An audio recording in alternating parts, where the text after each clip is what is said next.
United States Federal Reserve will hold interest rates steady at 3.5 to 3.75% amid heightened inflationary pressures on the U.S. economy. The central bank announced the decision, which was unanimous, on Wednesday following its first two-day policy meeting under the leadership of Kevin Warsh, who took over the job of governor from Jerome Powell last month. United States President Donald Trump has suggested that the signing of a memorandum of understanding beginning the process of ending the US-Israeli war with Iran could still fall through. Speaking to reporters from the Group of Seven G7 summit in Evian, France on Wednesday, Trump was non-committal when asked how confident he was that the signing planned for Friday would proceed. In various statements throughout the day, Trump said Washington would resume bombing if Iran does not behave. Ukraine's bid to join the European Union, EU, received a boost this week. Accession negotiations finally kicked off, and Ukraine is hoping that will provide some security guarantees as the war with Russia drags on. Iran's foreign ministry has said that the signing of a memorandum of understanding in Switzerland, expected to take place on Friday, could take place in the presence of President Masoud Pezeshkian and Donald Trump. Previously, Iran had said that Washington and Tehran would be represented by Vice President J.D. Vance and Parliament Speaker and top negotiator Mohammad Bagher Ghalibaf, respectively.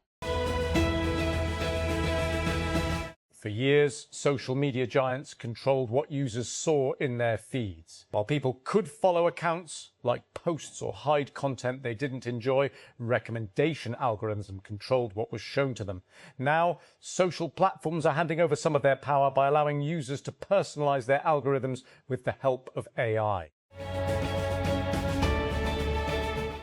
Cybercriminals have compromised tens of thousands of Fortinet firewalls and VPNs used by major companies all over the world, according to two cybersecurity firms. The widespread hacking campaign, which is ongoing and has been dubbed FortiBleed, appears to not involve abusing any unknown vulnerability in the targeted devices, but rather on a more basic issue. Companies may not be changing passwords to the firewall, nor making sure that the credentials they use for sensitive systems exposed on the internet are not already known by hackers.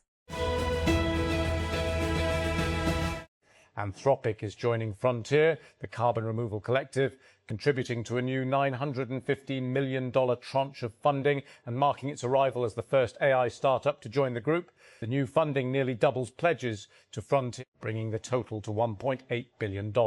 So far, Frontier has contracted nearly $700 million across more than 50 projects to remove 1.8 million tons of carbon. Companies that have pledged money to Frontier typically use the company's carbon removal credits to reduce their publicly listed carbon footprints. At the G7 summit on Wednesday, world leaders like French President Emmanuel Macron and Indian Prime Minister Narendra Modi voiced concerns that the US could cut off their country's access to top American AI models at any time. Macron warned G7 leaders and top AI executives, including Anthropic CEO Dario Amodei, OpenAI CEO Sam Altman, and President Donald Trump, over lunch that if the US from one day to the next can turn off the switch, it could not only harm the economies of European customers, but also damage the AI firms themselves.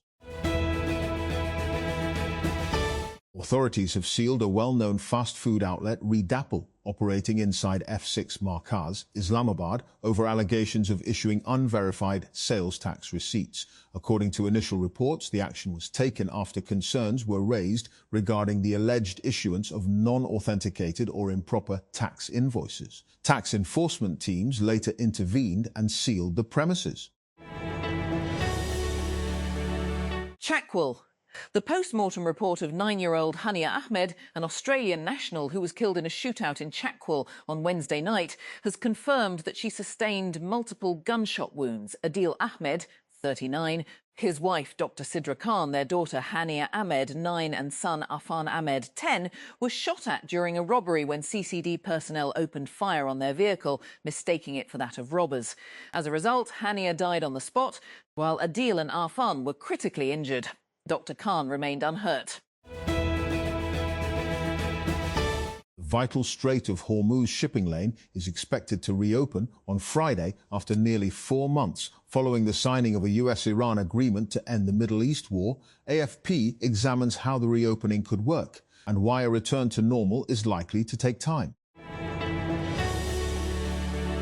More than 1,000 people in Gaza have been killed since a US-brokered October ceasefire between Hamas and Israel was agreed, and the humanitarian situation in the besieged enclave remains catastrophic. Israeli attacks across Gaza have killed 1,005 Palestinians since an agreement was reached, the Palestinian Health Ministry said on Wednesday.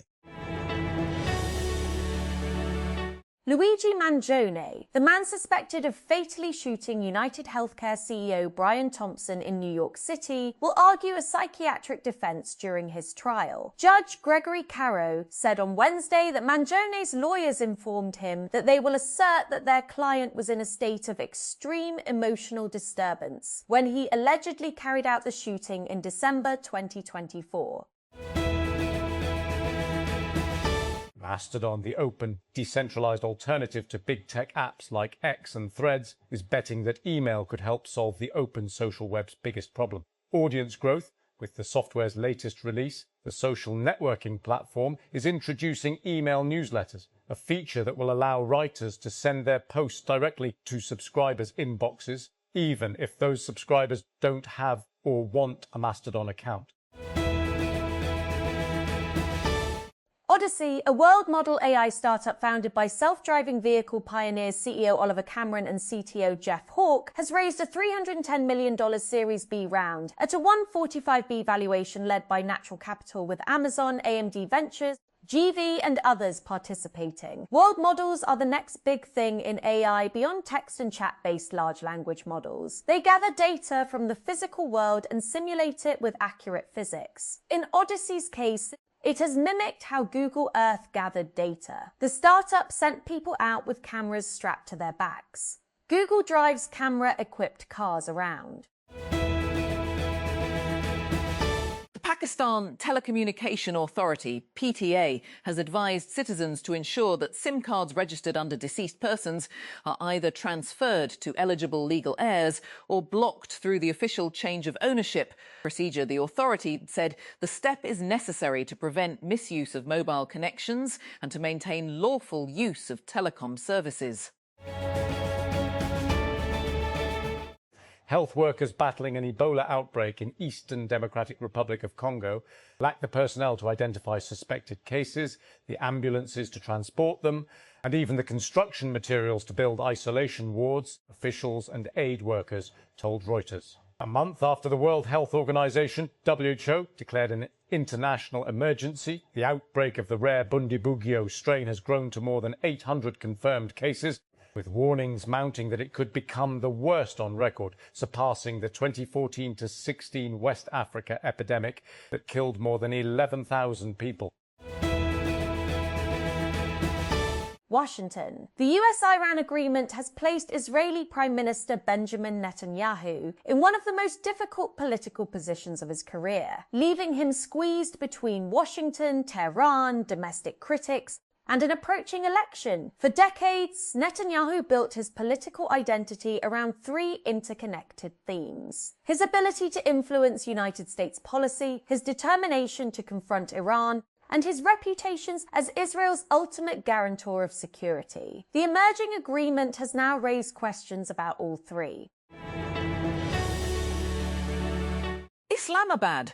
Pakistan has extended its airspace ban on Indian civilian and military aircraft for another month, until July 24, 2026, according to a notice to airmen, NOTAM, issued by the Pakistan Airports Authority, PAA, on Wednesday. The previous extension of the airspace ban was set to expire on June 24th.